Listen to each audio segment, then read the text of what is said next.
Eu te saúdo com a paz do Senhor, uma promessa de restauração. Esta é a lição número 7 da classe de jovens. Para esta aula, os louvores sugeridos 360, 370 e 596. Sempre que nós estamos passando por uma situação muito difícil, o Senhor sempre tem uma obra de restauração na nossa vida, Ele sempre tem uma promessa de restauração. Portanto, fique aqui comigo. Na lição de hoje veremos acerca das promessas, da promessa de restauração que Deus tem para a nossa vida. Eu também te darei as respostas da hora da revisão, algumas referências bíblicas. Portanto, fique aqui comigo até o final. Se você gostar, você deixa o seu like, faz o seu comentário, compartilhe esse vídeo com alguma pessoa que, assim como você também ama a Escola Bíblica Dominical, disponibiliza essa aula no grupo da igreja. Se caso você ficar comigo até o final e não gostar, você também, por favor, deixa o seu dislike. Texto principal. Aproveite também para se inscrever aqui no canal. Não temas, pois tu mesmo, meu servo, Jacó, diz o Senhor, nem te espantes, ó Israel, porque eis que te livrarei das terras de longe. Jeremias, capítulo 30, versículo 10. Resumo da lição. O amor de Deus pelo seu povo é incondicional e podemos vê-lo não somente na correção dos hebreus, mas também em sua ação fiel de restaurá-lo. A questão da correção, o Senhor sempre irá corrigir aquele a quem ama. Nós sempre seremos corrigidos pelo Senhor. Por quê? Porque o Senhor tem zelo para conosco. E Deus não quer que nós venhamos nos perder. Mas se o Senhor não nos corrigir, então nós certamente nos perderemos. Então é importante a correção do Senhor para conosco. Introdução. Nesta lição veremos o arrependimento como um dos meios pelos quais Deus viria restaurar Judá, completa e perfeitamente. O arrependimento, que é algo que eu tenho falado com você durante esse trimestre, porque é a base da questão de Judá, né? O povo de Judá sofreu muito porque lhe faltou o arrependimento. O arrependimento é uma questão interessante que traz para nós à tona do seguinte: quando uma pessoa comete um pecado, como ele fica depois? Ele fica alegre, ele fica feliz, para ele não faz diferença? É isso daí que vai falar se ele está arrependido ou não. Por quê? Porque muitas vezes nós podemos não nos arrepender dos nossos pecados, mas nos arrepender das consequências. Então, quando uma pessoa comete um pecado, ninguém sabe que ele cometeu um pecado, e ele está triste, é porque ele está arrependido. Ele realmente não queria ter feito. Então observe que ninguém sabe, não teve nenhuma consequência, mas ele está arrependido. Uma outra coisa, quando uma pessoa não tem uma reação, ela fica neutra. Ou seja, para ela tanto faz ter pecado ou não, para ela é a mesma coisa. Isso significa que o Espírito Santo já não está mais com essa pessoa. E se essa pessoa cometer um pecado e ela realmente não se importa, não tem um arrependimento desse pecado, realmente o Espírito Santo não habita nessa pessoa mesmo. Porque sempre quando o Espírito Santo habita numa pessoa, sempre quando essa pessoa peca, ela se arrepende. Quando acontece a questão da pessoa pecar e não se arrepender, então realmente o Espírito Santo está longe, já deixou e ela nem percebeu. Então nós devemos, mais do que se arrepender pelas consequências, se arrepender dos nossos pecados. A consequência, para te dar um exemplo bem prático, imagina que uma pessoa foi assaltar foi roubar um celular, por exemplo. Ele sempre rouba um celular, então tá tudo bem, ele se diverte, ele brinca, olha, roubei mais um celular, ele tá feliz da vida. Mas quando acontece dele roubar um celular e a polícia pega ele em flagrante, então ele não está arrependido pelo pecado, ele está arrependido pela consequência. E qual é a consequência nesse sentido? É a prisão, ele será preso. Por quê? Porque o roubo, né, ou o furto, né, há uma pequena diferença, mas aqui para nós, para o nosso entendimento, nós devemos nos arrepender dos nossos pecados e não somente das consequências, né? Mas de modo geral, tem pessoas que nem das consequências se arrependem, né? As pessoas realmente têm pessoas que realmente não se importam de estar pecando. A aliança de Deus com o seu povo, o Deus de aliança. Em Êxodo 19, 3, 6, estes 4 elementos estão presentes. Observe, Deus fala ao seu povo, então tem as partes. Quais são as partes? Deus e o povo. Para toda aliança, precisa ter as partes envolvidas. Aqui, nesse caso, é o Senhor e o seu povo. Então, houve ali as partes. A condição para a manutenção da aliança seria a obediência. Nesse caso, a condição para a manutenção da aliança, ou seja, ou você obedece ou eu quebro a aliança. Por quê? Porque a manutenção da aliança, ou seja, a permanência da aliança. Se você deixar de obedecer, eu rompo a aliança. Não existe mais acordo. Isso é o que? São as condições. Então a aliança ela precisa de uma condição, né? Qual é a condição da aliança? Nesse caso é a obediência. Como resultados e garantias. O resultado da aliança, as garantias, elas também precisam estar intrínsecas nesse negócio, nas partes, né? Deus afirma que Israel pertencia somente a ele. Então, se Deus, aqui cabe a questão da garantia, né? Deus afirma que Israel pertence só a ele, somente a Deus. Essa é a garantia. Vocês é meu povo, então vocês pertencem a mim. Vocês são meus. E lhe servia como uma nação e lhe serviria como uma nação sacerdotal. Aqui seria o resultado. O resultado do povo seria o quê? Servir a Deus como uma tribo de sacerdotes. Então é interessante observarmos que a aliança ela precisa ter as partes, né? Que é condição, resultado e garantia. Então observe que toda a aliança ela precisa ter esses passos. E é importante para nós entendermos o que nós temos que fazer. Nesse caso, seria a obediência. A aliança de Deus no Antigo Testamento. A relação com Israel é um exemplo dessa natureza condicional da aliança de Deus. Esta aliança está firmada única e exclusivamente no caráter perfeito e eterno de Deus, por isso ela é inviolável. Quando você tem uma relação com alguém, nesse caso com o Senhor, qual o tipo de relação que você tem? Por quê? Porque qual é o caráter de Deus? O caráter de Deus ele é perfeito e é eterno. O que isso quer dizer na prática? Quer dizer que o mesmo Deus que você serve hoje vai ser o mesmo daqui a 10 anos, daqui a 100 anos, daqui a 1000 anos. Esse caráter dele não muda, é diferente do nosso. O nosso caráter ele é muitas vezes muito ocioso. Hoje eu estou bem, o meu caráter hoje tá bom, mas amanhã eu sou uma pessoa de mau caráter. Então eu vou oscilar, o meu caráter oscila. Por quê? Porque o meu caráter não é perfeito, ele não é eterno. Então existe variação. Então no caso do Senhor não, Deus ele é ele tem um caráter perfeito e eterno. Por isso a condição de Israel era uma condição muito boa. Ele estava numa condição muito boa, assim como eu e você estamos numa condição muito boa. Porque a nossa condição nessa aliança ela é muito boa com Deus Todo-Poderoso.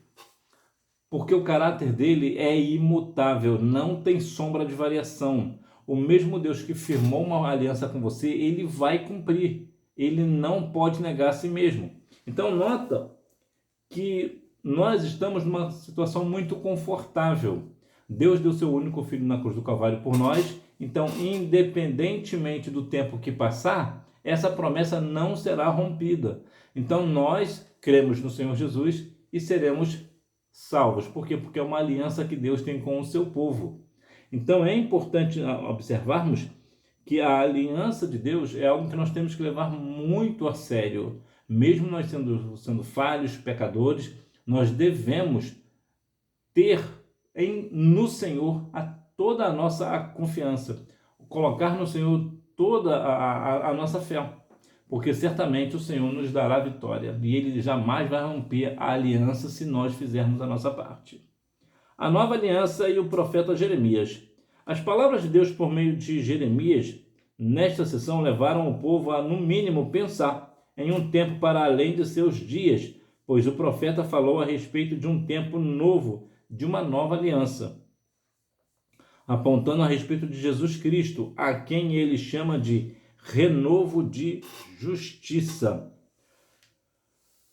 Uma nova aliança. É importante notarmos que o Deus da aliança do Antigo Testamento é o mesmo Deus da nova aliança do Novo Testamento. Não tem sombra de variação.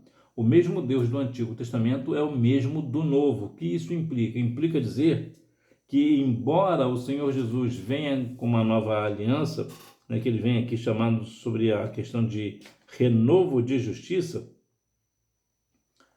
essa aliança, na verdade, é uma confirmação do Deus de Israel, da aliança que Deus fez com o seu povo. Deus não falou que iria estar conosco? E o que é o Senhor Jesus? Né? Lá em Isaías vai nos falar a respeito desse negócio, que é Deus conosco, o Emanuel. Então é isso que o Senhor Jesus é para nós. É o Deus Emanuel, é o Deus conosco, é o Deus que está sempre presente na hora da angústia. Portanto, a nova aliança, ela de maneira nenhuma rompe a antiga. É a mesma aliança, é um renovo na aliança. Eu vou te dar um exemplo mais prático. Imagina, por exemplo, que um casal está casado há algum tempo. Talvez 25 anos, né, que é as bodas de prata, né, que fala. Então, o que eles fazem? Eles estão casados há 20 anos, então eles renovam a aliança do casamento. Significa que rompeu o casamento? Não. Significa que o casamento mudou? Não. Significa que somente uma renovação. Ou seja, é como se eles falassem, olha, nós estamos casados há 25 anos e nós estamos tão satisfeitos com o nosso casamento que vamos casar de novo. Essa é a ideia. Nós vamos continuar renovando a nossa aliança. É essa a ideia que Jesus traz para nós. A nossa aliança com o Senhor Jesus traz um renovo, uma renovação. Inclusive, falando de casamento, é interessante notar que a igreja é a noiva de Jesus, que é o noivo. O caráter de Deus é a restauração de seu povo, justiça divina. A justiça divina foi uma das bases sobre as quais Deus garantiu que restauraria o seu povo que estava cativo na Babilônia. Pois, se por um lado a esperança e a alegria despontaram no horizonte de Judá, por outro, os seus erros não deixariam de ser corrigidos. A justiça de Deus revela a restauração e a correção do Senhor. O que isso quer dizer na prática? Observe que aqui há uma esperança, uma alegria no horizonte de Judá. As coisas vão ser transformadas, serão renovadas, as coisas mudarão, haverá restauração. No entanto, os erros de Judá não serão apagados, eles serão corrigidos. O que é um erro corrigido? É um erro que terá uma punição, será algo que trará algo ruim. Por exemplo, quando você faz uma prova e você erra uma questão, o professor vai lá e corrige. Qual é a sua punição nesse caso? Perder o ponto daquilo algo que você errou. Essa é a ideia da correção. O Senhor ele vai sempre corrigir a quem Ele ama. Então é importante notar que quando Deus corrige alguém, não é porque Deus está feliz de corrigir aquela pessoa. O ideal é que aquela pessoa não tivesse pecado. Mas como ela pecou, como Deus tem prazer de que o homem seja salvo, Ele vai lá e corrige. Por quê? Porque imagina que você está passando por uma situação de desobediência com o seu pai. Se o seu pai não te corrigir, o que acontecerá? Você continuará desobediente. Então, na questão do Senhor, é interessante notarmos que o Senhor sempre vai apontar para a eternidade. Então, o Senhor poderia deixar uma pessoa pecando aqui e não corrigi-lo. Mas para onde essa pessoa iria? Para a eternidade.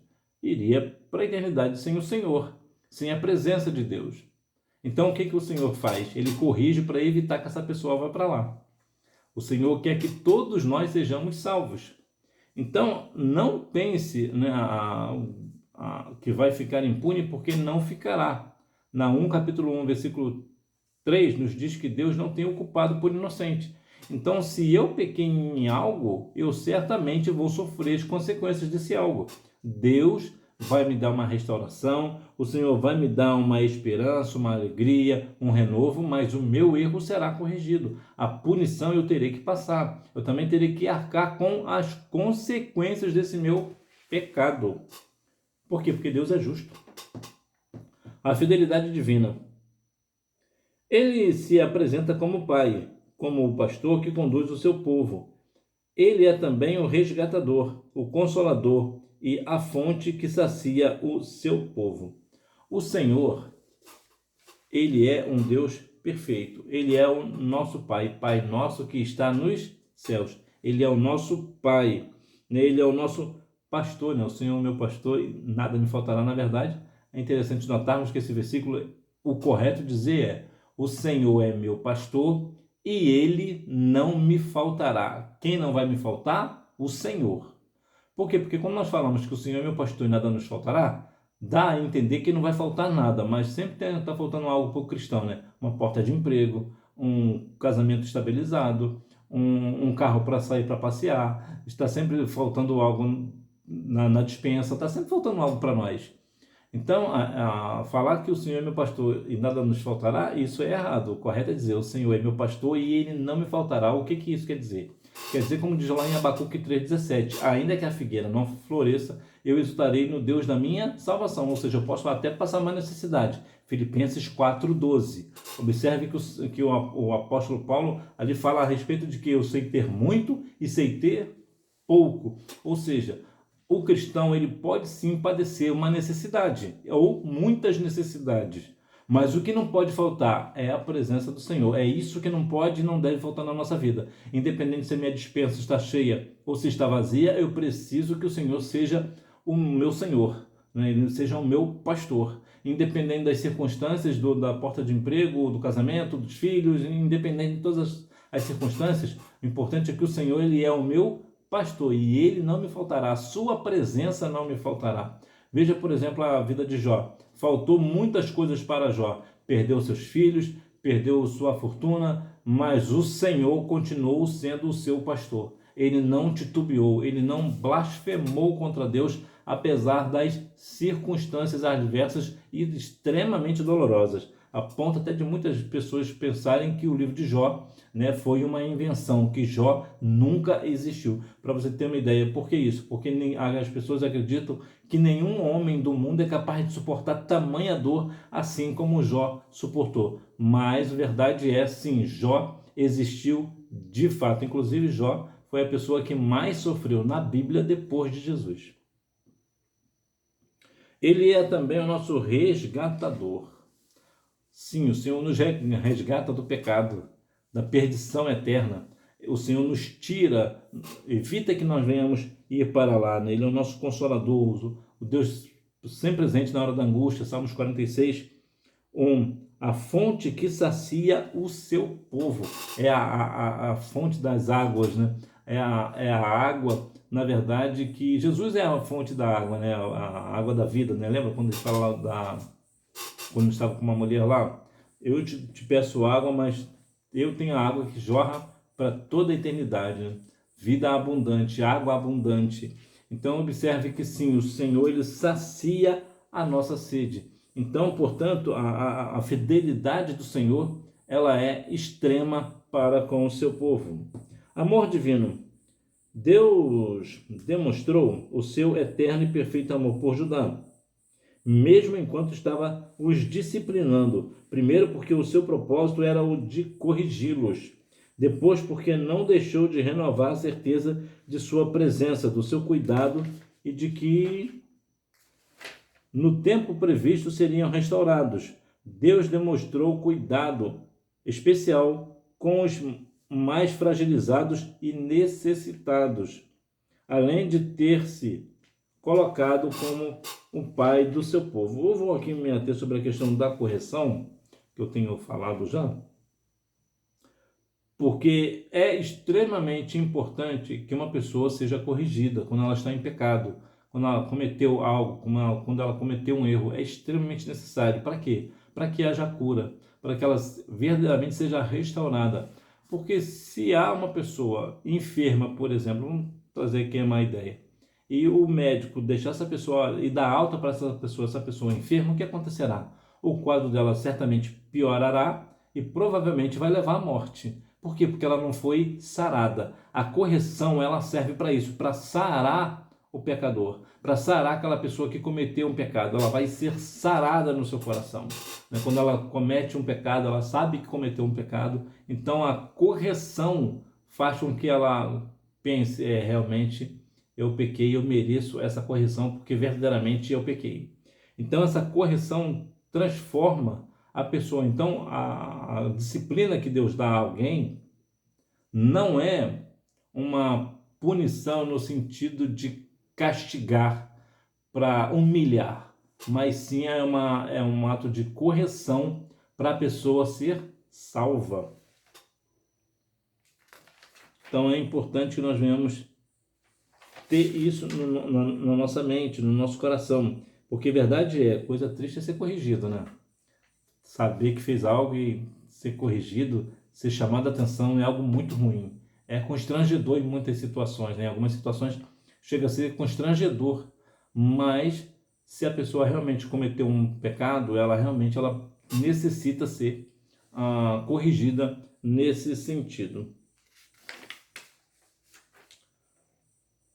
O caminho e os resultados da restauração divina. Oração como recurso de restauração.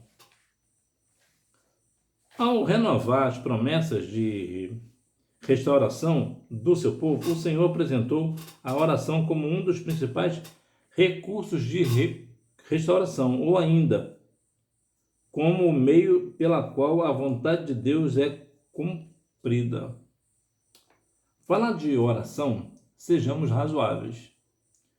Hoje vivemos uma juventude que não ora, e até muitas vezes, muito obreiros também, até pastores não têm vivido uma vida de oração. Falar de oração hoje é como se fosse falar de um castigo. Já observou? Você, por exemplo, tem um filho, por exemplo, uma filha, e você quer castigar. Então, o que você faz? Olha, quer amedrontar essa pessoa. Você fala para essa criança assim, olha, se você não fazer isso, você vai para a biblioteca, hein? Vai ter que ler, hein? O que isso sugere? Sugere que leitura é um castigo. Não sugere? Exatamente, sugere. É por isso que, na verdade, o que seria ideal aqui era fazer o seguinte, olha, se você acertar essa questão, eu permito você ler. Então, aqui a leitura vai ser dada como uma recompensa. Então, a criança cresce achando que a leitura é uma recompensa e não um castigo, como no primeiro caso. A oração tem a mesma dinâmica. Por quê? Porque muitas vezes as pessoas sugerem a oração como algo penoso, né? Você tem que acordar de madrugada para orar, ou você tem que deixar o seu celular para orar, deixar de conversar no WhatsApp com seus amigos para orar. Então sugere que é algo penoso. Mas na verdade, a oração é você conversar com o seu melhor amigo, que é o Senhor. Todos nós temos amigos e bons amigos, né? Todos nós temos, ou pelo menos a maioria das pessoas, né? Algumas pessoas realmente vivem reclusas, não quer saber de ninguém. Mas a grande massa esmagadora de pessoas tem o seu melhor amigo aqui na Terra. E é bom, é saudável, né? As meninas também têm a melhor amiga, inclusive há até aquela questão do ciúme, né? Geralmente a amiga, quando tem uma melhor amiga, ela tem ciúme dessa melhor amiga. Então essa melhor amiga dela não pode estar conversando com outra amiga que ela fica enciumada. Então observe como é a vida das meninas, né? Então observe aqui um ponto. Quando você vai orar, você na verdade, você não está vivendo uma vida penosa ali. A oração é uma conversa com Deus, é um bate-papo, né? É uma conversa com o Senhor. Você se abre para Deus, se abre para o Senhor Jesus. Então isso é o quê? É um recurso de restauração, porque à medida que você vai conversando com o Senhor Jesus, você vai ficando íntimo dele, vai pegando intimidade. Por quê? Porque já observou nas nossas amizades como conversa, como começa, como não é como uma conversa? Quanto mais conversamos com uma pessoa, mais íntima dessa pessoa nós temos, mais comunhão nós temos mais liberdade com essa pessoa. Por quê? Porque nós conversamos muito com ela. Assim também é a oração. Quanto mais você ora com o Senhor, mais amigo seu ele se torna, mais intimidade com ele você tem. Então, qual é o grande resultado disso? Quando você ora ao Senhor e pede algo, ele vai te atender. Por quê? Porque você é íntimo dele, você é amigo dele. Vocês têm uma comunhão muito profunda, vocês conversam muito, então o Senhor te fala. Eu lembro de Jeremias 33:3, clama a mim e responder-te-ei e anunciar-te-ei coisas grandes e firmes que não sabes. O que é isso, resumindo? É quando você não sabe de uma determinada situação, você ora ao Senhor, o Senhor te conta os segredos. O Senhor começa a te revelar, olha, o caminho é esse, tal pessoa, se afasta dessa pessoa porque essa pessoa é assim. Então você observa que o Senhor, ele fala ao seu coração. Mas para ele falar ao seu coração, você precisa orar. Portanto, a oração não é algo penoso. Na verdade, a oração ela é um privilégio. Você tem o privilégio de falar com Deus Todo-Poderoso. Gratidão e arrependimento. A gratidão e o arrependimento são virtudes valiosíssimas do ponto de vista bíblico e doutrinário. E eu até vou ampliar, até na questão humana, também é importante a gratidão e não necessariamente o arrependimento, né? Mas a gratidão na esfera humana também é muito bom. Quando você é grato, por exemplo, pelo seu pai, pela sua mãe, pelo trabalho que eles fazem para você ter uma vida confortável. Porque você tem um celular, você tem a internet dentro de casa e você certamente não deve pagar isso, né? Na maioria das vezes, o jovem estuda, pai e mãe, principalmente pai, né? Trabalha, dá um duro medonho. Para quê? Para você ter uma vida tranquila. Então, quando você é grato pelo seu pai por isso, mais prazer ele terá de fazer. Da mesma forma é o Senhor. Quanto mais grato você for ao Senhor, mais ele terá prazer de te dar bênçãos. Mais prazer ele terá. Da mesma forma, o arrependimento. O arrependimento, ele cabe nessa questão, porque quando você se arrepende de um pecado, e pede perdão a Deus pelo aquele pecado cometido, antes que venha a consequência, você está fazendo o quê? Você está exaltando a Deus. Você está reconhecendo que você é pequeno e que Deus é grande. Que você lembra, por exemplo, Isaías 55:6, né, que Deus é grandioso em perdoar. Deus tem prazer em perdoar. Então, quando você pede perdão porque você cometeu algo que você gostaria de não ter cometido, você, na verdade, você está engrandecendo a Deus, ou seja, você está adorando a Deus em espírito e em verdade. Então, o Senhor certamente te dará vitória. Ser grato é reconhecer a própria limitação e acentuar o valor do outro. Ou seja, quando você é grato a alguém, o que acontece? Você está falando, olha, eu não chegaria aqui se você não tivesse me ajudado. Muito agradecido por você ter me ajudado a chegar até aqui. Então, quando você é grato pelas pessoas que te ajudam, que te apoiam, principalmente quando você está numa situação muito difícil, muito delicada, em que muitas vezes você está errado, aí você tem aqueles amigos que te apoiam, não te apoiam pelo erro, mas te apoiam te dando uma questão jurídica, por exemplo.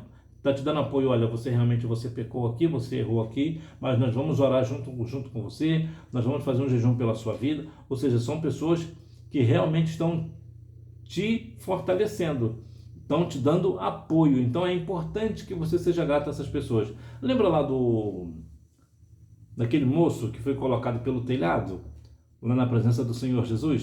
Deve ser Marcos capítulo 4.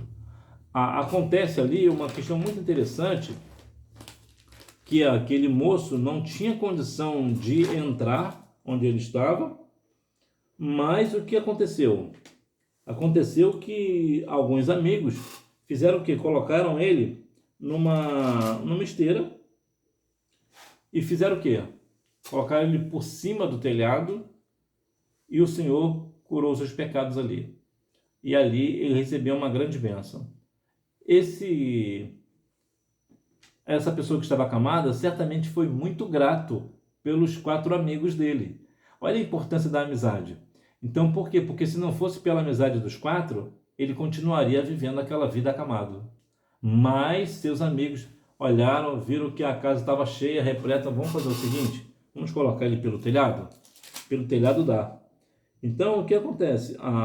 Muitas vezes, nós não somos gratos pelas pessoas que nos apoiam, pelas pessoas que realmente nos ajudam a chegar num determinado lugar. Uma pessoa que verdadeiramente está conosco numa situação que nós estamos errado, mas nós não damos o devido valor a essa pessoa. Nós devemos realmente reconhecer, olha, muito grato por tudo que você tem feito pela minha vida, você tem me ajudado, se você não fosse por você, eu não estaria aqui, primeiramente ao Senhor, segundamente a você. Então, ser grato é realmente muito importante, até mesmo no cenário humano. A gratidão é a atitude de uma pessoa que reconhece que não chegaria onde chegou se não fosse auxiliado por alguém.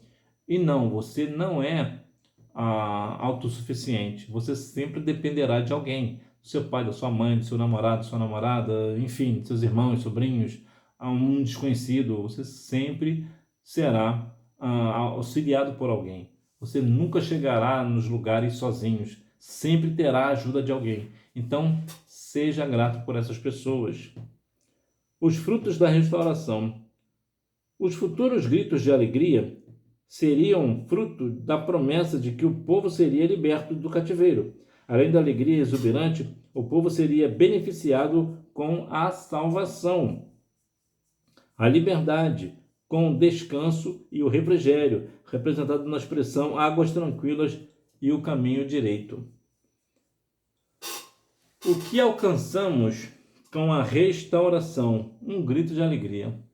Você está passando por uma situação difícil e ser restaurado. Lembra, o próprio Jó, a vida de Jó foi restaurada. Vê que a Bíblia menciona que ele foi farto de dias. Ele foi um homem muito feliz depois de todo o processo que ele passou. Então, o que era isso? Gritos de alegria. Jó foi extremamente feliz em sua vida. A questão da liberdade. Eu não sei se você já parou para analisar sobre a questão da liberdade. Humanamente falando, é algo mais precioso que nós temos, é a nossa liberdade. Imagina, por exemplo, que você está vivendo num país que você não pode fazer nada, como na Coreia do Norte. Na Coreia do Norte, só misericórdia, não existe liberdade para absolutamente nada. Inclusive, se você for da América do Norte, você não me assistiria aqui, porque lá é proibido. Eles são contra o evangelho lá. E a internet lá é extremamente restrita. Extremamente restrita. Então eu nem sei se na verdade se eles têm o YouTube lá na Coreia do Norte, eu nem tenho certeza, eu acho que não, nem isso tem. Então a internet é extremamente restrita. Lá o povo não tem liberdade.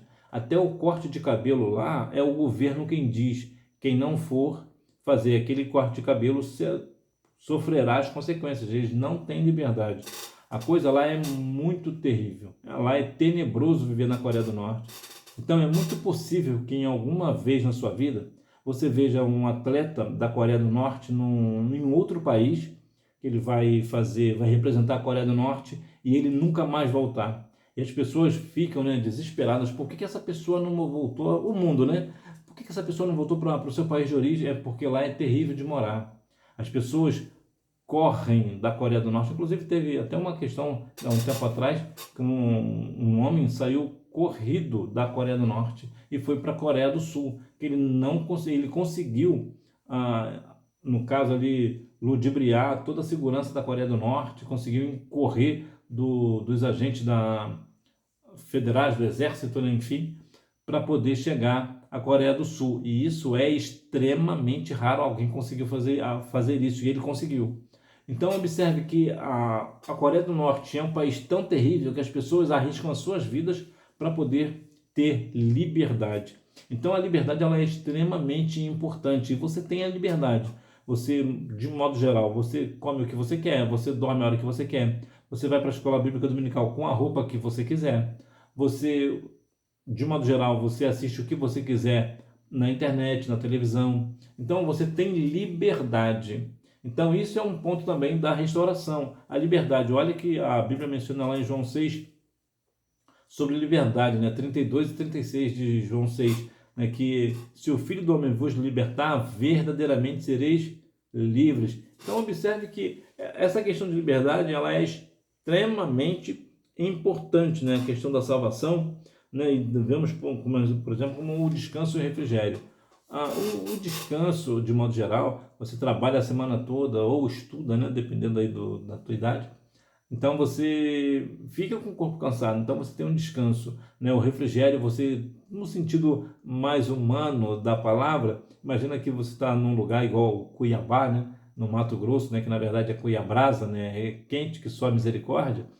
Você está em Cuiabá e está um calor medonho, então você chega cansado em casa, entra no quarto, fecha a porta e liga o ar-condicionado. Olha que refrigério, olha que alívio para o seu corpo. Isso no sentido espiritual Também, por quê? Porque quando nós fazemos algo dessa natureza, de algo espantoso, extraordinário, que nós temos uma vida muito corrida, espiritualmente falando, e de repente nós estamos na presença do Senhor, dentro do quarto orando ao Senhor, é um refrigério para a nossa alma. É a questão da oração. A oração, ela não é algo penoso, é algo honroso, é um prestígio, é um privilégio falar com o Senhor.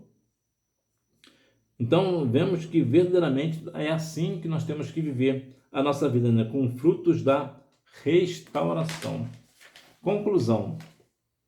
Esta lição é um convite a continuarmos reconhecendo a importância da oração, seguida de gratidão e arrependimento como meio de alcançar a renovação espiritual. Você quer ter o seu renovo espiritual, ser batizado com o Espírito Santo?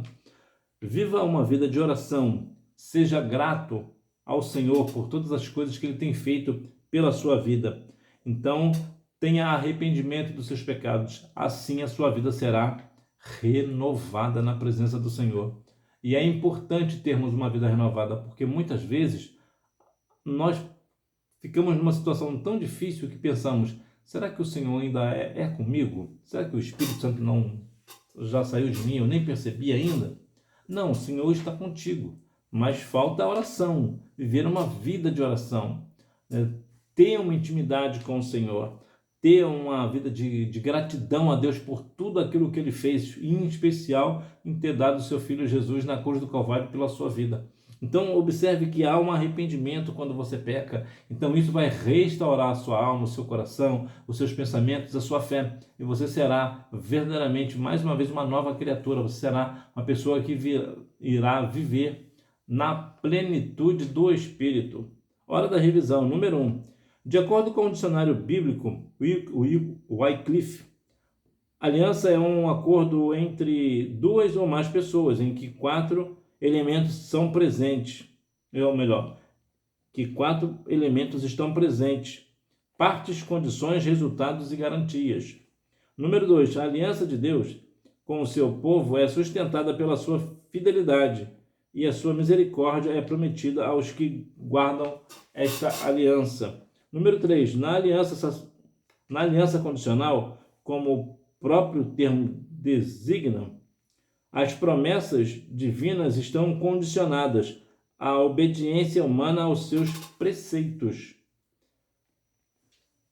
Afinal, elas são acompanhadas da conjunção se, reafirmando o seu caráter condicional, ou seja, tem uma condição, uma ou mais condição, para aquela promessa ser alcançada.